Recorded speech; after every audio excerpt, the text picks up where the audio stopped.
Melanjutkan chapter sebelumnya, masyarakat lari berhamburan dan meminta tolong. Giant dan monster sudah memasuki kawasan mereka. Dalam kekacauan itu, seorang perempuan terjatuh lalu didekati salah satu monster, melayangkan sebuah gada untuk membunuh si perempuan. Merasa tak bisa menghindari, perempuan berteriak kepada siapapun untuk menolongnya. Lalu, sebuah sihir mengenai kepala monster. Beberapa polisi kota sihir lebih dulu tiba di lokasi. Mereka menahan beberapa giant dan menyuruh semua masyarakat segera mengungsi dari sana. Dengan sirnel kompas, beberapa polisi kota menyerang lawan secara bersamaan. Namun, salah satu giant berkepala 3 tak merasakan apa-apa. Dia lalu menginjak semua polisi kota dalam sekejap. Perempuan yang barusan ditolong hanya bengong. Polisi kota sihir yang dia anggap akan menolongnya dikalahkan begitu mudah. Giant berkepala 3 berisi garis di tubuhnya memperkenalkan diri. Kami adalah ketua ras giant, Dord Basam. Sudah lama kami menderita di bawah tangan manusia, tapi sekarang tidak lagi. Kami sekarang yang akan menguasai kalian semua. Dan setelah perang ini berakhir, kami sendiri akan membunuh Inzen Zero, ucapnya. Ternyata Bazom tak sepenuhnya terkena mantra kegelapan Inzen Zero. Semua giant akan melulantakan manusia. Mereka akan tunjukkan siapa sebenarnya yang layak menguasai dunia ini. Sementara di balik bangunan, Silva bersembunyi di sana. Silva adalah murid kelas 2 yang sebelumnya diajar oleh Mas. Silva pergi ke kota berencana mencari anak payah dan dimintai uang untuk jajan. Tapi yang dia temui malah salah satu giant. Giant benar-benar menggila. Tak hanya menyerang manusia, mereka juga menghancurkan rumah yang mereka lewati. Silva bersembunyi dan menunggu waktu yang pas untuk kabur, tapi ada yang mengganggu rencananya. Raksasa itu bahkan sudah mengalahkan satu pasukan polisi sihir hanya dengan satu serangan. Aku sama sekali bukan tandingannya. Kesempatan terbaik untuk tetap hidup adalah lari. Apa yang bocah itu lakukan? Sekarang aku harus apa? Meninggalkannya saja. Oke, lagi pula dari awal aku kan emang orang jahat, gumam Silva. Melihat ada seseorang, bocah itu malah memegang jubah Silva. Dia meminta kakak menolongnya. Jelas, tangisan si bocah menuntun raksasa ke arah mereka. Dan benar saja, baru saja Silva memikirkan hal itu, kepala giant menengok mereka berdua saat bersembunyi di balik bangunan. Sebuah pukulan mengarah ke Silva. Dia hanya pasrah. Mungkin inilah akhir dari karmanya sebagai seorang pembuli. Silva sudah menerima nasibnya. Namun, saat dia memejamkan mata, Silva malah teringat wajah Mas yang menyuruhnya bertahan. Dengan kejengkelan mengingat wajah Mas, Silva menghindar sembari menyelamatkan bocah di sampingnya. Saat giant kembali ingin menyerang Silva dan si bocah, tiba-tiba satu tangan giant terpotong. Silva yang melihat hal itu kaget. Ada seorang yang kuat datang menyelamatkannya. Orang itu adalah Rio. Saat seorang dalam masalah dan mereka meminta pertolongan, pasti selalu ada orang yang akan datang untuk membantu. Orang itu adalah aku. Para manusia memanggilku Rio Grande. Tapi di seluruh dunia, aku lebih dikenal sebagai makhluk di seluruh ciptaan umat terbaik manusia, kata Rio sembari melayang dan bersinar layaknya seorang pahlawan yang ditunjuk langsung oleh dewa untuk menyelamatkan umat manusia. Melihat seorang visioner suci datang, masyarakat yang awalnya panik menjadi sedikit lega. Mereka saat meyakini para visioner suci adalah penyihir terhebat di dunia. Beberapa wanita bahkan bersorak-sorai mengeluhkan nama Rio. Hal itu membuat giant kesal. Dia tak peduli entah siapapun lawannya. Lagi pula seorang visioner suci saja takkan bisa mengalahkan mereka.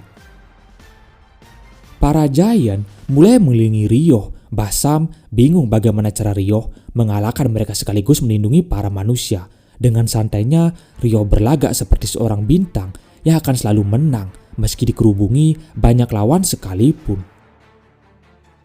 Rio lalu mengeluarkan 4 kacamata hitam agar para giant memakainya, karena Rio nanti pasti akan sangat bersinar hingga membuat mereka silau sampai membutakan mata. Merasa sangat diremehkan, para giant secara bersamaan menyerang Rio. Mereka takkan memaafkan manusia kurang ajar seperti Rio Grande. Namun, semua serangan para Giant berhasil dihindari dengan mudah oleh Ryo. Dia juga menyerang balik mereka, menyebabkan beberapa goresan perfeksionis. Basam bingung apa yang sebenarnya terjadi.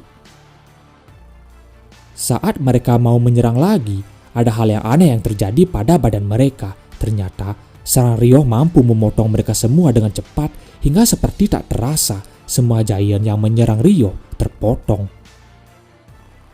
Para Giant sama sekali bukan tandingan Ryogran.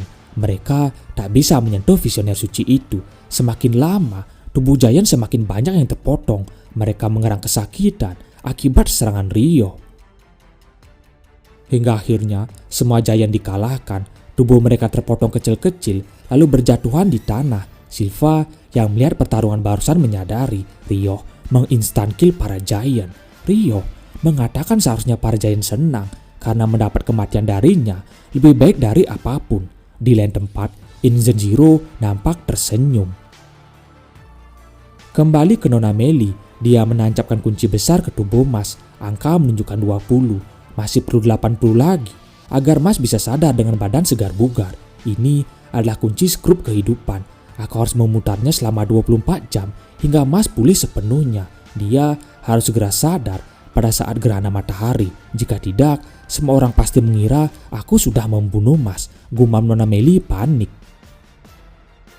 Di tempat yang berbeda, salah satu visioner suci bertempur melawan pasukan kegelapan. Dia adalah Sophia Biblia yang menggunakan tongkat pengetahuan. Sophia mengancam lawannya agar menjaga lidah saat berucap atau nanti akan menyesal. Kau berani mengancamku, Demi Arms, pemimpin para Gargiol. Akan kucabut semua tangan dan kakimu dan kubuat menjadi sate, kata pemimpin Gargiol. Menggunakan sihir melalui sebuah buku, Sophia mengeluarkan mantra di dalamnya. Di dalam buku memang banyak ada kata-kata untuk penyembuhan, tapi ada juga kata-kata yang membuat luka. Melalui ancaman Gargiol barusan, yang ingin mencabut kedua tangan dan kaki malah berefek terbalik. Gargiol merasa tangan serta kakinya terasa lepas. Sophia sekali lagi menyuruh lawannya itu untuk menjaga lidah saat berbicara. Dengan gampangnya, Sophia mengalahkan pemimpin Gargiol. Dia lalu pergi untuk membantu yang lain di dalam kota. Di sebuah tempat dekat air mancur, Surara Halenten, pemilik tongkat es, menghadang gerombolan Centaur, makhluk kekar berkaki 4. Pemimpin mereka bernama Paltotor memperkenalkan diri. Dia tak menyangka akan berhadapan melawan visioner suci pemilik tongkat es. Sungguh lawan yang layak untuknya. Namun, hanya dalam sekejap, semua Centaur membeku. Kekuatan besar Surara sungguh mengerikan. Tapi Surara menerima efek samping kekuatannya sendiri. Membukukan lawan dalam jumlah banyak, membuat sekujur tubuh visioner suci itu kedinginan.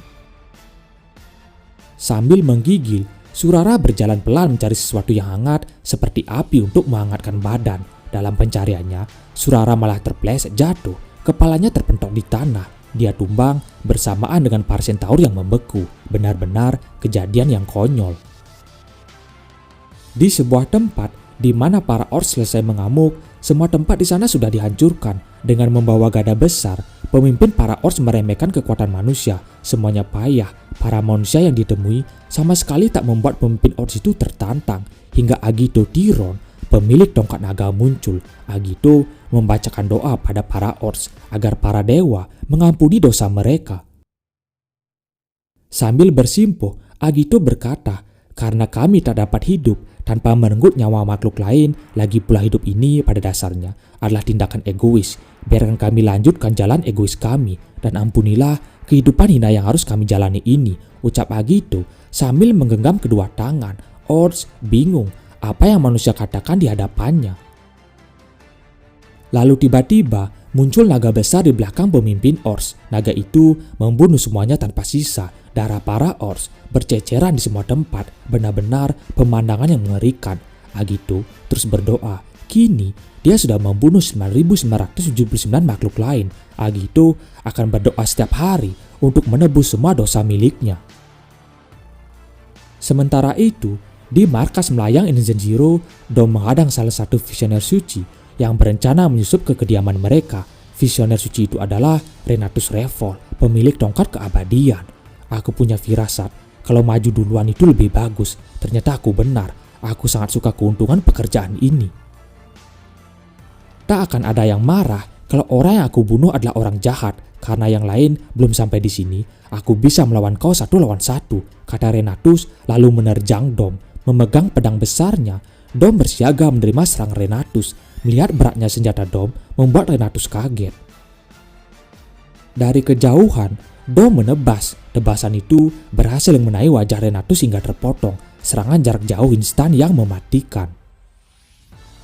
Dom lalu mendekat dengan cepat. Dia terus-menerus memotong-motong tubuh Renatus. Merasa pengganggu sudah kalah, Dom membersihkan pedangnya. Dia bingung dengan orang seperti Renatus, berkata besar dan menganggap anak ini Zenshiro seperti apa. Tapi bagi Dom, pertarungan mereka berdua sama sekali tak penting. Dom beranjak pergi untuk kembali ke kastil melayang. Namun dari belakang, muncul tangan hewan besar berniat menggenggamnya. Dom kembali berhasil memotong tangan hewan besar itu dengan pedangnya, bahkan tak sampai menoleh. Saat Dom memperhatikan potongan tubuh Renatus, ada sesuatu yang aneh. Semua potongan daging itu seperti mengeluarkan suara. Potongan mata Renatus juga terbuka sedikit demi sedikit. Semua potongan daging membentuk sel-sel lagi lalu menyatu dengan yang lainnya. Tubuh Renatus kembali tertata pelan-pelan seperti semula. Dia bahkan menendeng kepalanya sendiri layaknya setan. Dom tak terlihat kaget sama sekali. Sambil tertawa dan memasang semua anggota tubuhnya kembali, Renatus merasakan sensasi yang luar biasa. Inilah pertarungan yang membuatnya bisa bersemangat. Dom berpendapat lawannya kali ini adalah orang abadi. Sementara itu, di tempat Nona Meli, dia terus-menerus memutar-mutar kunci kehidupan. Berputarlah, aku sudah bilang latihan ini bisa membunuhnya, itu kenyataan. Tapi, kalau dia benar-benar mati, itu masih akan menjadi salahku. Aku ingin semua orang tahu kalau aku sudah memperingatkan bocah ini. Bangunlah, bocah brengsek, teriak Nona Meli pada Mas. Angka 20 sebelumnya naik menjadi 30, menandakan ada perkembangan pada penyembuhan Mas.